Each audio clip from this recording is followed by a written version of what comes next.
Okay, we're continuing our football club history series, and this video I've actually been looking forward to doing for quite some time. It's the history of Manchester United Football Club, formerly known as Newton Heath. There are some very key moments in the history of this football club that have shaped English and global football. But let's just delve in. Obviously, they play at Old Trafford. They've been there since 1910.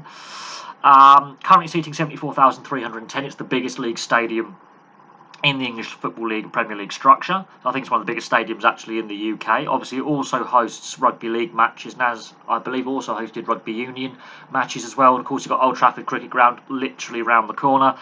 So that's Old Trafford in Salford in Greater Manchester. But Manchester United starts out way back in 1878, founded by railway workers at the Newton Heath Railway Works, who were workers of the Lancashire and Yorkshire Railway at the time.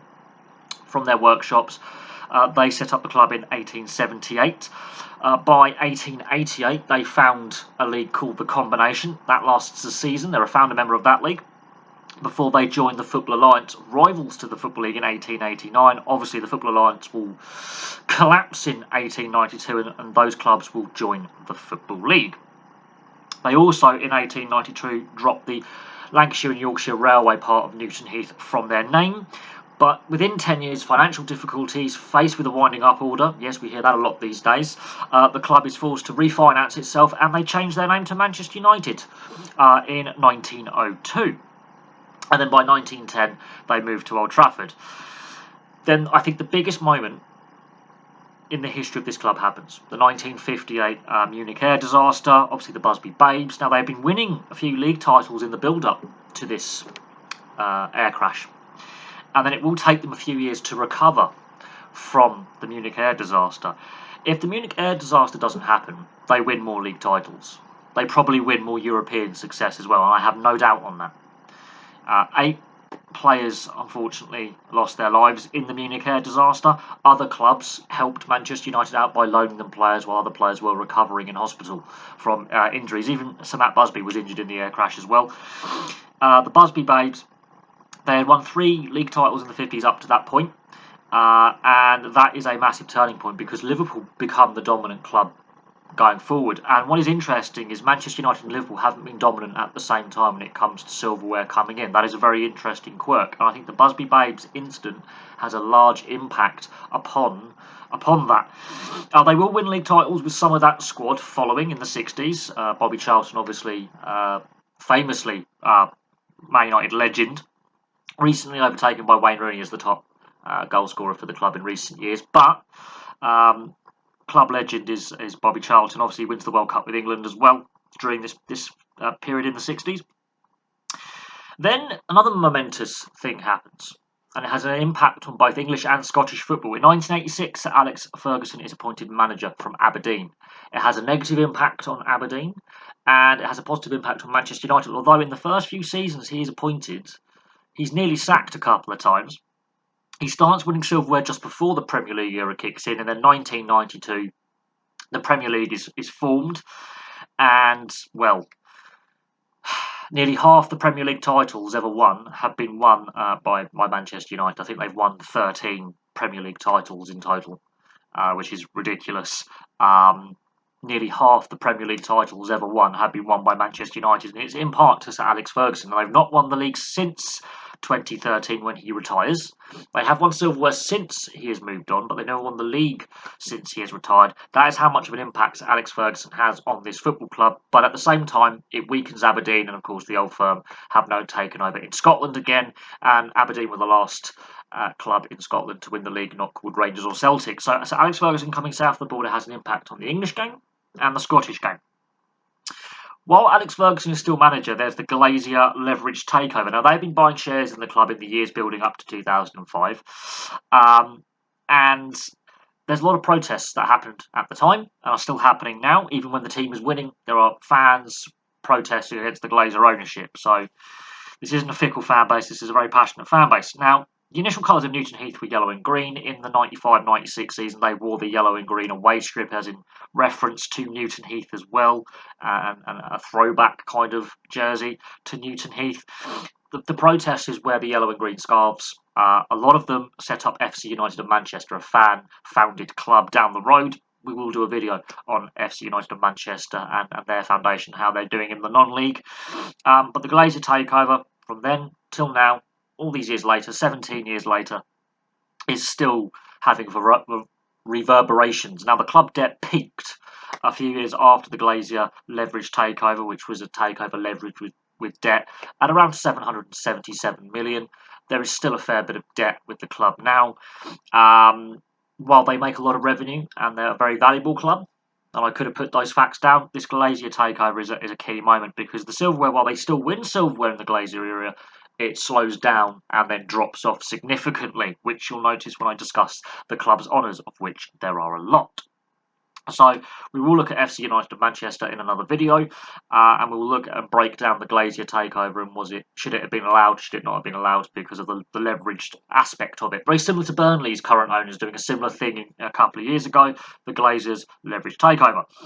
Now let's look at the honours, and I will say, yes, the Munich Air Disaster, you can definitely see when that happens, it takes a while for the club to recover. So they've won a record 20 league titles. Liverpool have 19.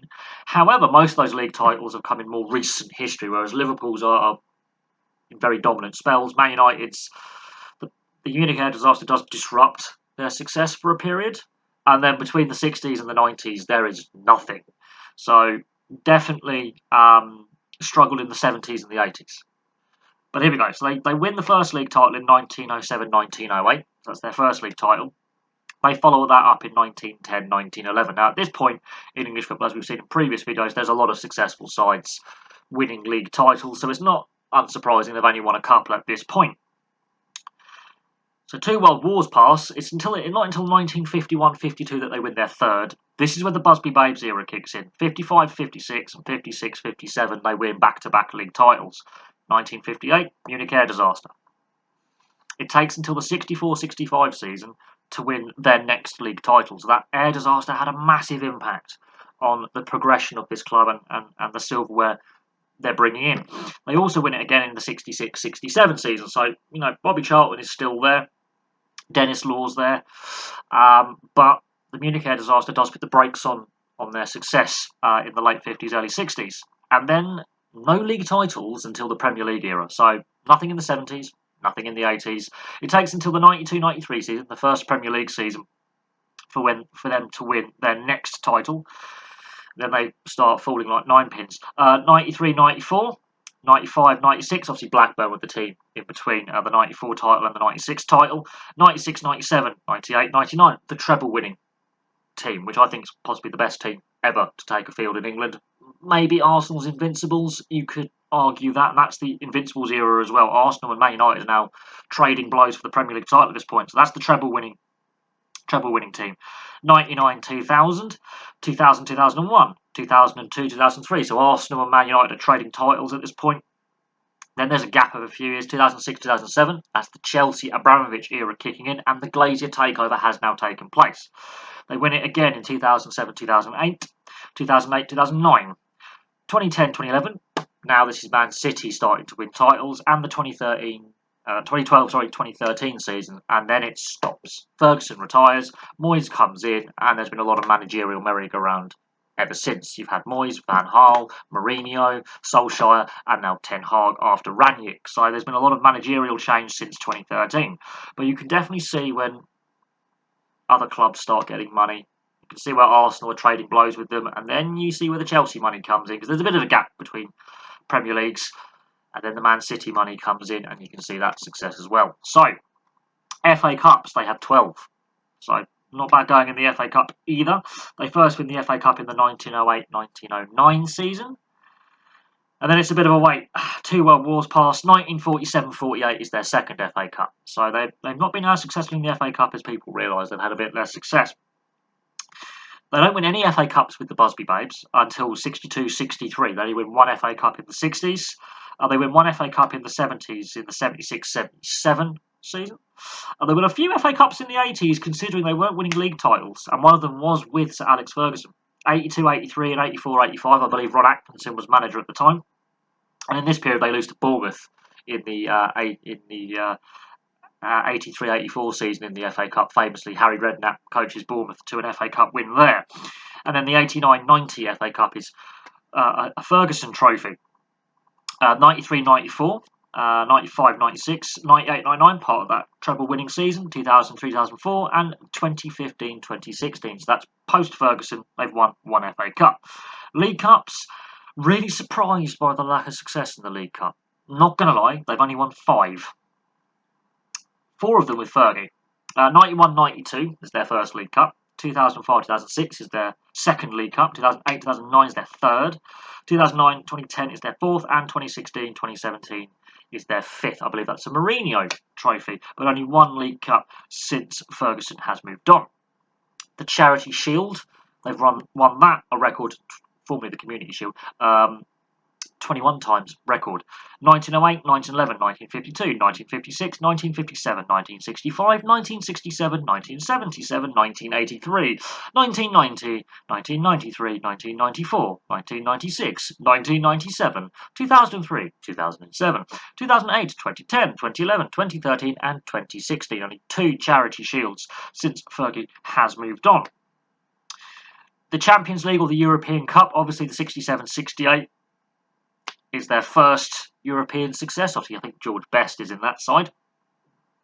Then the treble-winning 98-99 side win the Champions League, famously with Sheringham and Solskjaer scoring at the death. And then 2007-2008 on penalties in Moscow against Chelsea. The Cup Winners' Cup, they win in 1990-91. Alex Ferguson had a very great record in the Cup Winners' Cup if you look back at Aberdeen as well. The Europa League, formerly the UEFA Cup, another Mourinho trophy, 2016-2017. The European Super Cup with Fergie in 1991. The old Intercontinental Cup, which is now the FIFA Club World Cup in 99. FIFA Club World Cup in 2008. Most of that silverware went with Sir Alex Ferguson.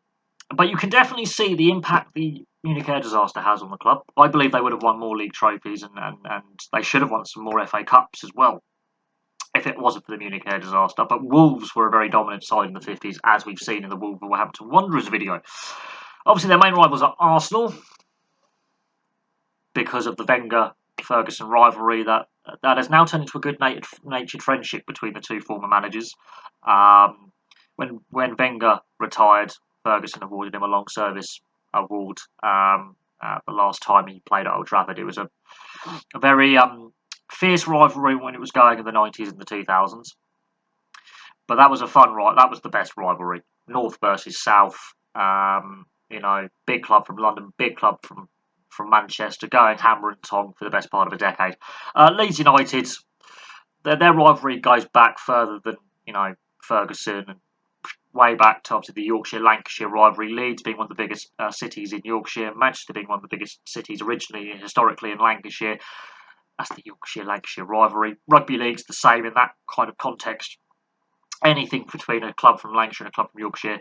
Cricket, it doesn't matter the sport. There's a fierce rivalry there. Liverpool, obviously, for reasons. Merseyside versus Greater Manchester there. And, of course, Manchester City. That rivalry has increased in prominence in recent years with the Manchester City takeover, the money that Manchester City now have, and the fact that Man City are the dominant side in Manchester these days. The league wins, 20. That's a record. And the Charity Shield, 21, is also a record. So there we go. There is a brief history on Manchester United. And we will look at the FC United of Manchester breakaway, forming a fan-formed club in protest at the Glazier takeover. And we can look at the Glazier takeover and should it have been allowed or not. I believe no, but the fit and proper persons test, the director's test, has evolved since that takeover. But even so, it didn't stop Burnley having a similar takeover a couple of years ago. So we'll see how long the Glazers own the club. And if success doesn't come under Ten Hag, and if they don't get a league title soon, does something have to give? Because the fans, regardless if they're winning or losing, they've been against the Glazers since the get-go. So it doesn't matter if the team is winning or losing. It honestly, people say, oh, well, I didn't see the Glazer out banners. They are there every game. Fans are wearing yellow and green scarves every game. If they've got the old 96 away jersey, yellow and green, they're wearing them every game. That is a very visible protest against the Glazers. But there we go. Thank you very much for watching. Please place your thoughts in the comments section below. And of course, I will have some content for you very, very soon.